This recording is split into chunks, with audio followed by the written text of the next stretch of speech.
Hindi lahat ng kaibigan na matagal mo nang kasama ay dapat manatili sa buhay mo.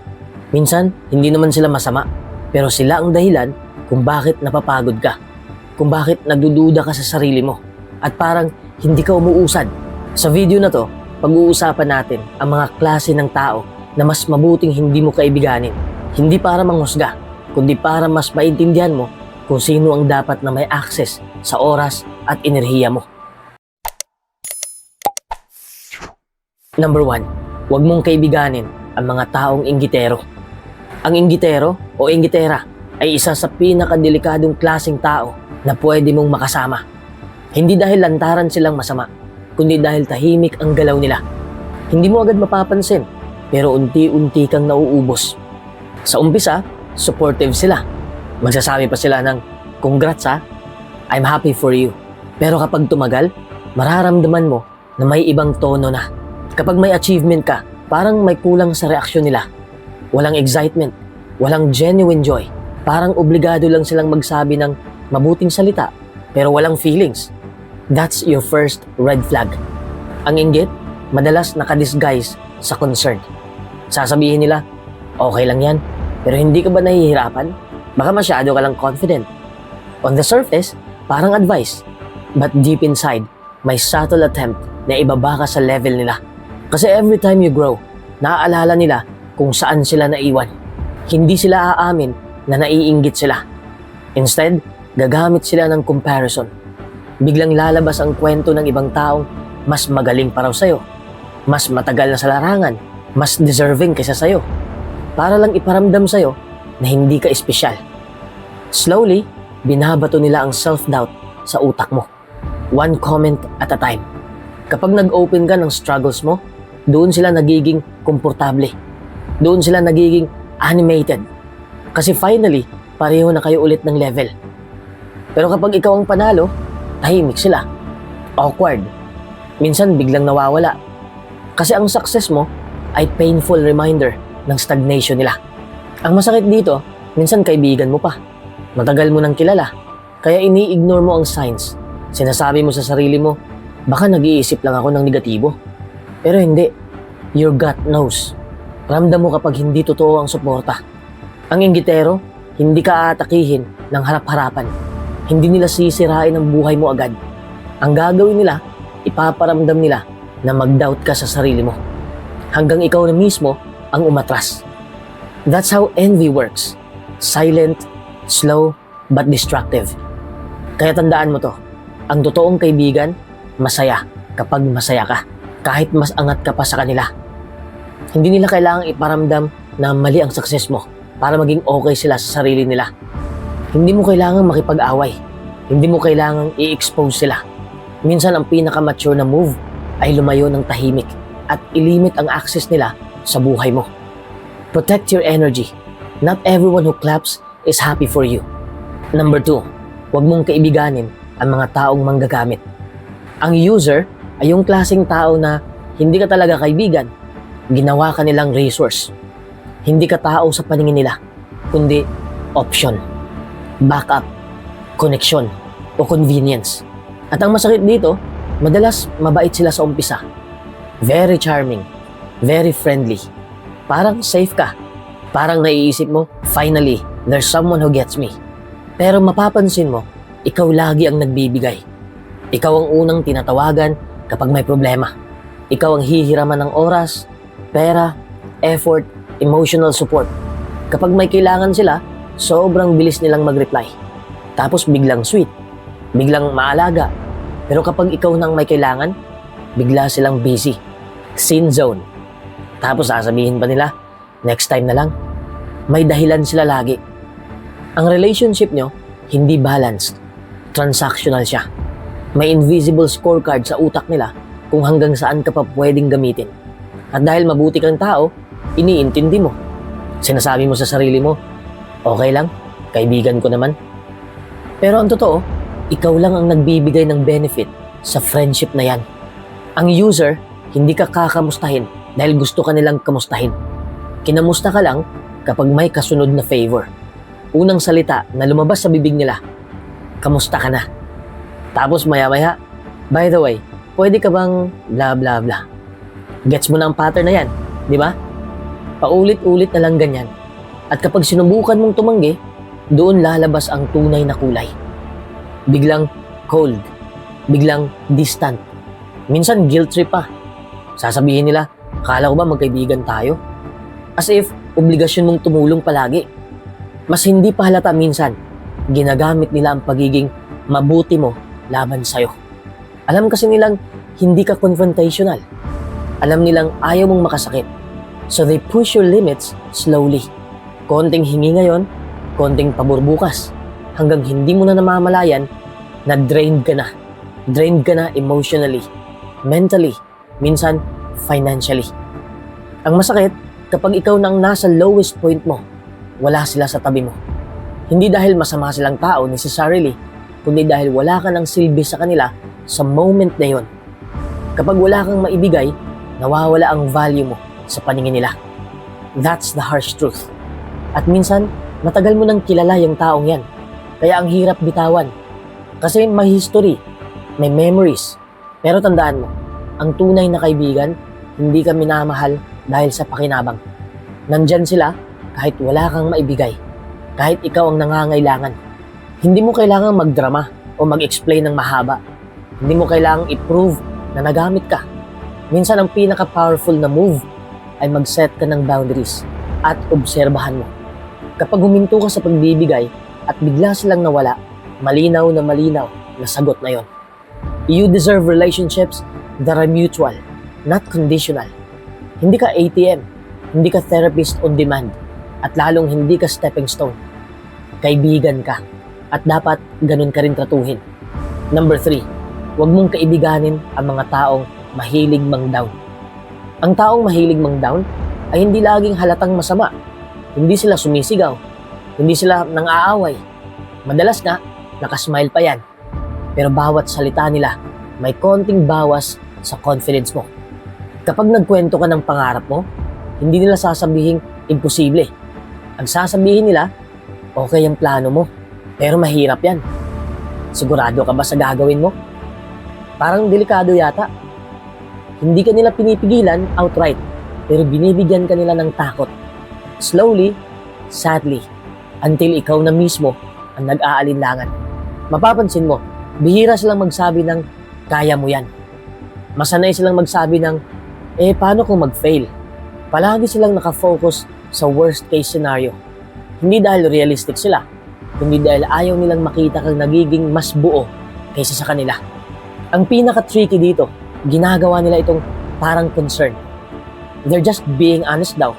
Ayaw lang daw nilang masaktan ka. Pero kung totoo ang concern, dapat may kasamang support. May encouragement. Hindi puro doubt. Hindi puro warning. Hindi puro baka. Unti-unti, mapapansin mo na mas tahimik ka na kapag kasama sila. Hindi ka na masyadong nag-share ng ideas. Kasi every time na mag-open ka, parang may cold water na binubuhos sa excitement mo. Your fire slowly dies. Not because you're weak, kundi dahil laging may pumapatay ng spark mo. At kapag may maliit kang success, imbis na i-celebrate nila, sasabihin nila, swerte-swerte lang yan. Tingnan natin kung magtatagal. Hindi nila kayang i-acknowledge ang effort mo. Kasi kung aaminin nilang pinaghirapan mo yan, kailangan din nilang aminin na pwede rin pala silang kumilos, pero hindi nila ginawa. Ang taong mahilig mang-down, madalas insecure. Hindi nila kayang i-handle ang idea na ikaw ay nagiging mas confident, mas malinaw ang direksyon, mas buo. Kaya ang defense mechanism nila ay ibalik ka sa level na komportable sila. Hindi mo sila kailangang i-cut off agad, pero kailangan mong maging aware. Piliin mo kung alin ang papasukin mo sa isip mo. Not every comment deserves space in your head. Minsan, ang pinaka-healthy na response ay limit access. Less sharing, more protecting your vision. Remember this, ang taong totoong nagmamalasakit, hindi ka lilituhin. Palalakasin ka nila. Hindi nila sisirain ang loob mo para maging realistic ka. They help you see challenges, yes, but they never take away your belief in yourself. Number 4, huwag mong kaibiganin ang mga taong sinungaling. Ang sinungaling ay hindi agad lumalabas na delikado. Hindi sila laging halata at kadalasan, charming pa nga. Marunong silang magsalita, marunong silang mag-justify, at magaling magkwento. Pero habang tumatagal, mapapansin mo na hindi ka na sigurado kung alin ang totoo. At doon nagsisimula ang problema. Sa umpisa, maliit lang ang kasinungalingan. White lies daw, para iwas gulo, para hindi ka masaktan. Pero ang totoo, kapag nasanay na silang magsinungaling sa maliliit na bagay, wala nang mahirap pagsinungalingan pa. Slowly, nasisira ang trust kahit hindi mo agad maipaliwanag kung bakit. Ang pinaka nakakapagod sa sinungaling ay yung feeling na lagi kang nag-a-adjust sa version ng kwento nila. Ngayon, ganito. Bukas, iba na naman. Kapag kinonfront mo, biglang may bagong detalye, may bagong dahilan, may bagong taong idadamay. At bago mo mapansin, ikaw na ang nagdududa sa sarili mo. Papasok sa isip mo, baka mali lang pagkakaintindi ko. That's gaslighting, even if subtle. Kapag nahuli mo sila, bihira silang umamin ng diretso. Ang gagawin nila, irrationalize. Hindi ko naman sinasadya. Hindi ko naalala. Ganun lang talaga ako. Imbis na accountability, makakakuha ka ng excuses. At kapag paulit-ulit yan, matututo kang magbantay palagi. Walking in eggshells. Nakakapagod. Ang mas masakit pa, kapag sinungaling na malapit sa'yo. Halimbawa, kaibigan mo, karelasyon, or pamilya. Kasi binigay mo ang tiwala mo, tapos unti-unti lang binutas. Hindi isang bagsakan, kundi paunti-unting binutas.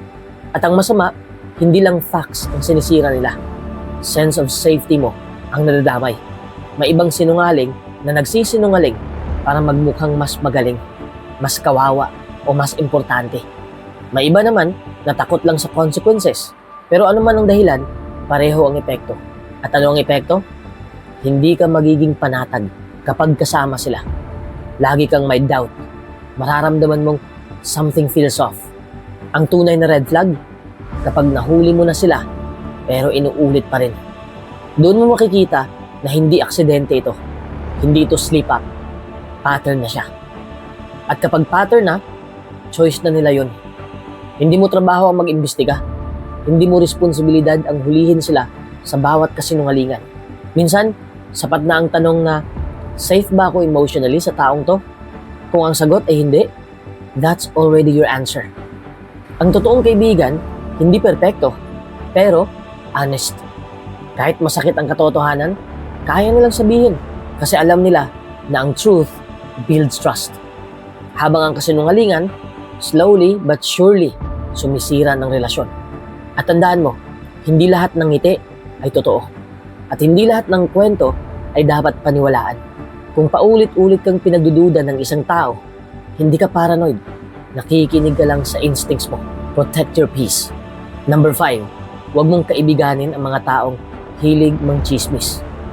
Ang chismoso o chismosa ay madalas mukhang harmless.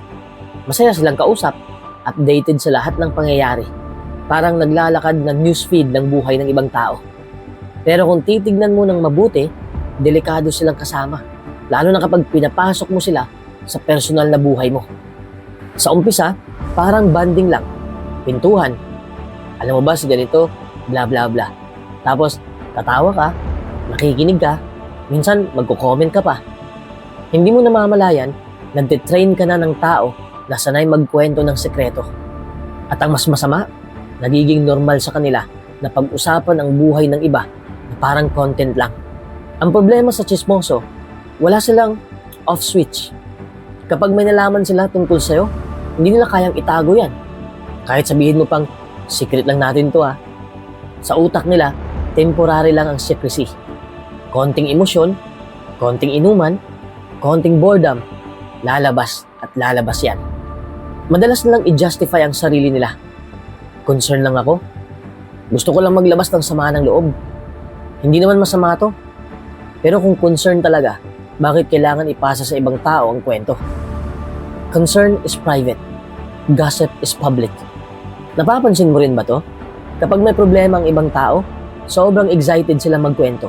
May detalye, may facial expressions, may sariling opinyon. Pero kapag ikaw ang may issue, biglang masyado kang exposed. Kinabukasan, may mga matang nakatingin na sa'yo. May mga tanong na hindi mo naman kinuwento sa kanila. Doon mo mararamdaman na wala kang kontrol sa sarili mong narrative. Ang tsismoso, hindi mo kalaban ngayon, pero pwede kang maging topic bukas. Kahit gaano ka pa kabait sa kanila, hindi ka exempted. Kasi hindi kaibigan ang tingin nila sa impormasyon. Currency ang tingin nila dito. Kapag may juicy detail ka, may value ka sa kanila. At ang mas nakakatakot, marunong silang magbaliktad. Kapag nakarating sa iyo ang kwento, sasabihin nila, hindi naman ako nagsabi niyan. Nakarating lang din sa akin. Palagi silang may escape route. Ikaw ang naiwan na naglilinis ng gulo na hindi mo naman sinimulan. Kaya kung mapapansin mo na ang isang tao ay laging may kwento tungkol sa iba, take that as a warning. Kung paano nila pag-uusapan ng ibang tao sa harap mo, ganun ka rin nila pag-uusapan sa iba. Walang exception. Hindi mo kailangang i-cut off agad. Minsan sapat na ang huwag magbigay ng bala. Keep your life boring around it. Surface level talks. Walang deep confessions. Walang sensitive details. Because privacy is power. At tandaan mo, ang tunay na kaibigan, pinoprotektahan ang pangalan mo kahit wala ka sa paligid nila. Hindi ginagawang entertainment ang buhay mo. Ang tunay na kaibigan, hindi ginagawang entertainment ang buhay mo. Not everyone deserves access to your story. Number 6, huwag mong kaibiganin ang mga taong ayaw umunlad. Ang taong ayaw umunlad ay hindi palaging tamad at hindi rin palaging masama ang intensyon. Minsan, sanay lang sila sa kung nasaan sila. Komportable na sila sa sitwasyon. Walang urgency, walang dahilan para magbago. At dito nagiging delikado. Kasi kapag ikaw ang gustong umangat, nagiging banta ka sa comfort zone nila. Sa umpisa, okay lang. Pareho kayo ng trip, pareho ng kwento, pareho ng reklamo sa buhay. Pero habang ikaw ang nagsisimulang mag-isip ng susunod mong gawin, sila stuck pa rin sa kanilang sitwasyon. Doon nagsisimula ang gap. Hindi mo pa napapansin, pero unti-unti kayong nagkakaiba ng direksyon. Kapag nag-share ka ng goals mo, hindi sila outright na kukontra. Ang maririnig mo ay mga linyang, relax ka lang, bakit ka nagmamadali? Hindi naman lahat kailangan seryosohin. Sounds harmless, right? Pero paulit-ulit nila yung sinasabi hanggang mapaisip ka, oo nga no, baka OA lang ako. That's how stagnation spreads, quietly.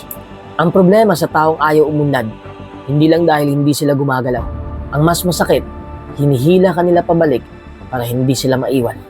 Kapag nagsimula kang magbago ng habits, biglang ikaw na ang weird. Kapag nag-set ka ng boundaries, ikaw na ang nag-iiba.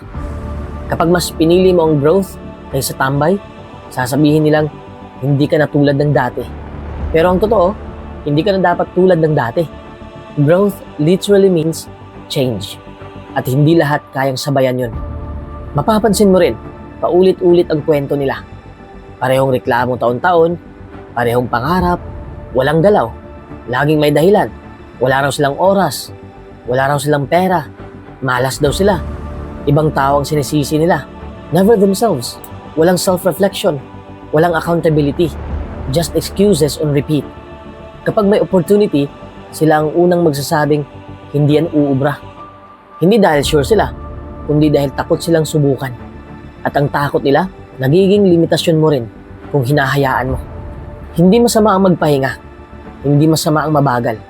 Pero ibang usapan ang ayaw talagang umusad at ginagawang normal ang pagiging stuck. Kasi kapag palagi kang nasa paligid ng ganitong mindset, unti-unti mong tinatanggap na okay lang pala ang walang progress. Kaya minsan, ang pinakamahirap na desisyon ay hindi ang mag-work harder, kundi ang magpalit ng environment. Hindi mo kailangang iwan sila ng galit ka. Hindi mo kailangang maliitin sila. Pero may karapatan kang piliin ang growth mo. Tandaan mo to, hindi lahat ng kasama mo ngayon ay kasama mo hanggang sa next level. At okay lang yun. Hindi ka masama dahil gusto mong umunlad. Masama lang kung hahayaan mong pigilan ka ng mga taong piniling manatili kung nasaan sila. Number 7, huwag mong kaibiganin ang mga taong itinuturing kang kakompetensya. Ang taong laging may competition sa lahat ng bagay ay hindi talaga kaibigan ang tingin sa'yo. Kalaban ka sa mundo nila. Kahit hindi mo sinasadya, kahit simpleng kwento lang, ginagawa nila agad ng comparison.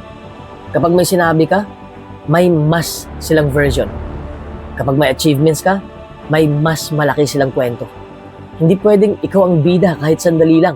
Halimbawa, nag-share ka ng maliit na panalo mo tulad ng promotion, bagong project, personal wins sa buhay. Imbis na i-congrats ka, ang maririnig mo, ay ako nga dati mas mahirap pa dyan. Biglang nawawala ang spotlight mo kasi kailangan nilang bawiin. For them, life is a scoreboard. Laging may points, laging may ranking, at kailangan sila ang nasa taas. Ang mas delikado dito, hindi sila obvious. Minsan nakasmile pa sila. Minsan nagbibiro lang daw sila. Pero paulit-ulit nila yung ginagawa. At kapag paulit-ulit, hindi na joke yan. Pattern na yan. Slowly, you start to feel small. Parang kailangan mo pang mag-explain o mag-downplay ng success mo para hindi sila ma-offend. That's already a problem. Kapag nagkamali ka, doon sila nagiging tahimik na masaya. Hindi man nila sabihin, ramdam mo ang vibe. May konting relief. Kasi finally, may pagkakataon silang humabol. Sa mundo nila, ang failure mo ay confirmation na hindi sila nahuhuli. That's how unhealthy competition works. Hindi rin sila marunong maging genuinely happy para sa'yo. Kasi ang growth mo feels like a threat. Every level up mo ay paalala na may kulang sa kanila.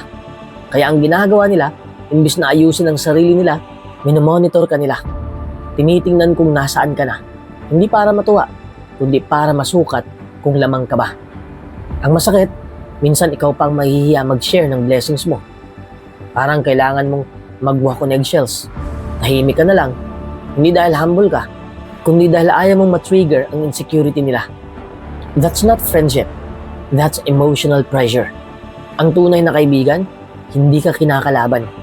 Hindi nila kailangan patunayan ang sarili nila sa'yo. Kaya nilang pumalakpak ng walang inggit, ng walang scorekeeping. Hindi nila tinitingnan ang success mo bilang banta, kundi inspiration. Kung may tao sa buhay mo na ginagawa kang benchmark instead of companion, okay lang umatras. Hindi ka masama. Hindi ka madamot. Pinipili mo lang ang kapayapaan mo. Because at the end of the day, hindi mo kailangan ng kaibigan na ginagawa kang contest. You need someone who runs with you, not against you.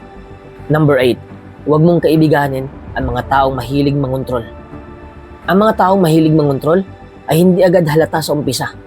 Hindi sila lalapit sa'yo na parang kontrabida. Lalapit sila bilang concerned friend. Yung tipong gusto lang naman daw nilang tulungan ka o para raw sa'yo ang ginagawa nila. At dahil mabuti ang intensyon sa pandinig, binubuksan mo ang pinto. Hindi mo namamalayan, unti-unti ka na nilang pinapasok sa hawla. Sa simula, suggestions lang. Advice lang daw. Pero mapapansin mo, kapag hindi mo sinunod, may kapalit. Biglang magtatampo sila. May guilt. May linyang, hindi ikaw na bahala. Pero ramdam mo na may judgment. Hindi sila sanay na may sarili kang desisyon. Para sa kanila, ang independence mo ay banta sa kanila. Ang controlling na tao, gusto nilang sila ang may say sa buhay mo, sa desisyon mo, sa oras mo, minsan pati sa kung sino ang pwede mong kausapin. Sasabihin nila, hindi ko gusto yan para sa'yo. Pero ang totoo, hindi nila gusto na hindi sila ang nasusunod. Control is not love. It's insecurity wearing a mask. Kapag nag-set ka ng boundaries, doon sila nag-iiba. Biglang, ikaw daw ang nagbago. Ikaw daw ang selfish. Ikaw na ang walang utang na loob. They flip the script. Kasi ang taong mahilig mangontrol, hindi marunong respeto ng mga desisyon mo. Para sa kanila, ang pagtanggi mo ay rebellion. Madalas, ginagamit nila ang emotions para hawakan ka. Magpapaawa sila, magpapavictim, o minsan magagalit. Alam nila kung aling button ang pipindutin para sumunod ka lang. At sa bawat beses na bumibigay ka, mas lalo nilang mararamdaman na may power sila sa'yo. Slowly, nawawala ang boses mo. Hindi dahil mahina ka, kundi dahil napagod ka. Ang pinakamasakit dito, akala mo normal lang. Akala mo, ganun talaga ang kaibigan o relasyon. Pero mapapansin mo, lagi kang nag-a-adjust. Lagi kang nag-i-explain. Lagi kang nagdududa kung tama ba ang nararamdaman mo. That's not peace. That's control, draining you quietly. Tandaan mo ito, ang taong mahal ka o tunay na kaibigan, hindi ka kailanman pipilitin maging mas maliit para maging komportable sila. Hindi nila kailangang kontrolin ang galaw mo para manatili ka. Respect and freedom go together. Hindi mo kailangang sumigaw o makipag-away. Minsan ang pinakamakapangyarihang response ay tumayo ka sa desisyon mo at huwag magpaliwanag ng sobra. Because the moment na kailangan mong ipaglaban ang karapatan mong magdesisyon, malinaw na may mali na. Number 9, huwag mong kaibiganin ang mga taong negatibong mag-isip. Ang negative thinker ay hindi palaging masamang tao, pero sila ang klase ng taong unti-unting pinapatay ang momento mo. Hindi dahil ayaw ka nilang umangat, kundi dahil hindi nila kayang makita ang posibilidad na pwede pala. At kapag palagi mo silang kasama, nadadala ka sa paraan nila ng pag-iisip. Kapag may ideya ka, hindi nila sasabihin, subukan mo. Ang unang lalabas sa bibig nila, hindi yan uubra. Hindi dahil sinubukan na nila, kundi dahil takot sila sa uncertainty. Para sa kanila, mas safe ang mag-expect ng failure kaysa umasa at masaktan. Pero ang problema, dinadala nila ang takot na yon sa buhay mo. Lahat ng bagay may problema sa paningin nila. Kapag may opportunity, ang nakikita nila ay risk. Kapag may chance ka, ang focus nila ay kung ano ang mawawala, hindi kung ano ang pwedeng makuha. Parang naka-default setting sila sa worst case scenario.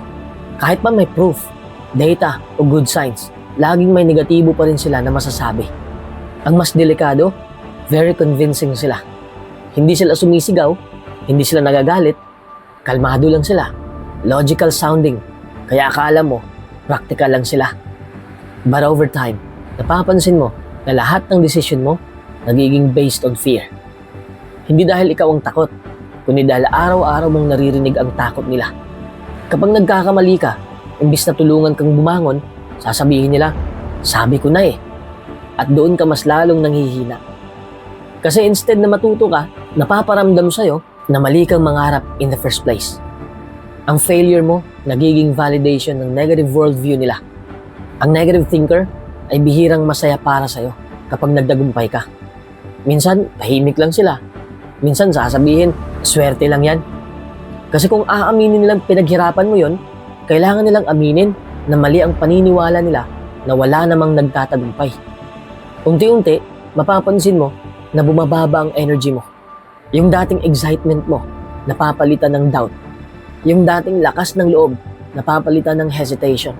Hindi dahil wala kang kakayahan, kundi dahil na-train kang mag-isip ng masama bago pa man mangarap ng mabuti. Importante ito, hindi mo trabahong ayusin ang mindset nila. Hindi mo obligasyon na patunayan na mali sila. Minsan, ang pinaka-mature na desisyon ay dumistansya. Hindi galit, hindi nagdadrama. Just less exposure. Kasi ang environment mo shapes your thinking more than you realize. Piliin mo ang mga taong kapag nagsalita ka ng pangarap, ang unang reaksyon ay curiosity, hindi takot. Yung sasabihin, paano mo gagawin? Instead na, bakit hindi uubra? Tandaan mo, hope is contagious. Pero ganun din ang negativity. At kung palagi kang nakapaligid sa mga taong nakikita lang ang dilim, kahit may ilaw sa harap mo, matatakot ka pa rin maglakad. Number 10, huwag mong kaibiganin ang mga taong balimbing. Ang double-faced na tao ay hindi agad halata. Hindi sila yung obvious na kontrabida. Sa harap mo, maayos sila. Mabait, supportive, marunong ngumiti, marunong makinig, marunong mag-agree. Pero pagtalikod mo, iba na ang kwento. At doon sila nagiging delikado. Sa personal, sasabihin nila, gets kita, tama ka dyan. Andyan lang ako. Parang safe ka. Parang pwede kang mag-open. Kaya nagiging comfortable ka. You lower your guard. You shape your plans. You share your fears, your weaknesses. Hindi mo alam, ginagamit pala nila ang tiwala mo as currency sa ibang tao. Kapag wala ka, nag-iiba ang script. Biglang may concern silang ikinikwento tungkol sa'yo. Ito ang kadalasang linya nila. Hindi naman sa sinesiraan ko pero bla bla bla bla. At doon nagsisimula. That line is always a lie. Kasi kung hindi ka sinisiraan, bakit kailangan pang ikwento? Bakit kailangan lagyan ng drama ang buhay mo sa likod mo? Ang double-faced na tao, gustong-gusto nilang mag-please ng lahat. Ayaw nilang may kaaway. Kaya ang ginagawa nila, nag-a-agree sila sa lahat ng sides. Kung galit sa'yo ang kausap nila, galit din sila. Kung pinupuri ka, pupuri rin sila. Wala silang sariling paninindigan. Ang loyalty nila ay kung saan sila may pakinabang. Minsan mararamdaman mo na lang na may malamig na hangin sa paligid mo. May taong iba na ang trato sa'yo. Pero wala kang ideya kung bakit. Hindi ka naman nagbago. Hindi ka naman may ginawang mali. Yun pala, may taong tahimik na nag-edit ng image mo sa likod mo. Slowly, carefully, without you knowing. Ang masakit dito, kapag kinompronta mo sila, magaling silang mag-deny. Hindi ko sinabi yan. Na-misinterpret mo lang. Gusto lang naman kitang tulungan. They twist the narrative hanggang ikaw pa ang magmukhang paranoid. Gaslighting in a friendly tone. That's their specialty. Ang double-faced na tao ay hindi ka sisirain ng biglaan. Hindi ka nila sisigawan o aawayin. Ang gagawin nila, unti-unting babawasan ang tiwala ng mga tao sa'yo hanggang mapansin mo na lang na mag-isa ka na. At kapag nandyan ka na sa point na yon, sila ang mag-a-act na neutral. Hindi ko alam bakit ganyan sila sa'yo. Di ba? Kaya tandaan mo, hindi lahat ng mabait ay totoo. At hindi lahat ng tahimik ay safe kasama. Minsan, ang pinakamapanganib na tao ay yung laging nasa gitna, laging okay sa lahat, pero walang pinanindigan para sa'yo. Hindi mo kailangan mag-expose. Hindi mo kailangan mag-ingay. Ang pinaka-epektibong response sa double-faced na tao ay clarity at distance. Less sharing, less access, mas obserbasyon. Because once you see the pattern, hindi mo na kailangan patunayan pa ang hinala mo. Protect your name. Protect your peace.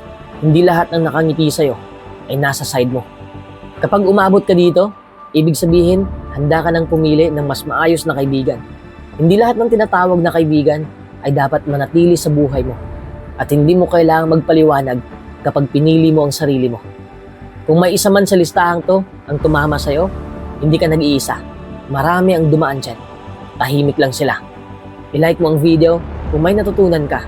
I-share mo to sa taong kailangan ng magising. At mag-subscribe ka dahil dito sa channel na to, pinag-uusapan natin ang mga bagay na hindi sinasabi ng karamihan pero kailangan mong marinig. Sa susunod na video, mas lalalim pa, mas totoo, mas direkta at mas para sa'yo. Magkikita pa tayo sa susunod na video.